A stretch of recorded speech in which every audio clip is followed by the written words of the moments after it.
In this video, I'll show you how to simplify the rear lights on your Triumph Bonneville Speedmaster. The simplification is really just getting rid of the rear light, which also acts as a stoplight, and building in that functionality into the indicator lights. So this is the kit you get for this operation from Triumph with all brackets, wiring, and new indicator lights.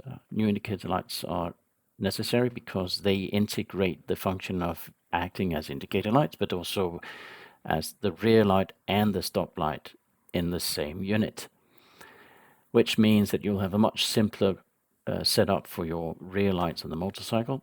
You see the wiring harness is also included, so everything you need for this simplification is part of the kit coming from Triumph. So this is what the motorcycle rear light looks like originally. You have the quite large rear and stop light, and then you have the indicator lights to the sides. And this is what the kit simplifies. So in the result, you'll see that this cyclopic rear light is gone, and it's a much more simple setup with the bifocal lights. And what you do is that you move your left side panel, and here you have the battery box, and you'll have to take out the battery as well because the wiring for the rear light is hidden behind the battery box. Quite easy to find, very simple job. I think it took me somewhere between 45 minutes and an hour from start to finish.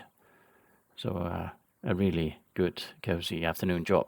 Here you see the wiring is inside the rear fender, actually ending up in this bracket and giving access to the rear light. And this is the final result once you've done the step-by-step instructions in how to replace. And the original rear light is gone, and all you have left are these two indicator lights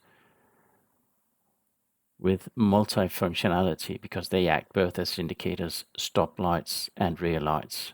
And I'll show you just when I turn on the power, which is done now, and you can see this is the simple rear light, stop lights, and then the indicator lights first to the right, then to the left, and then the hazard function as well. This looks so much cooler, in my opinion, than the original setup. So, thank you for watching.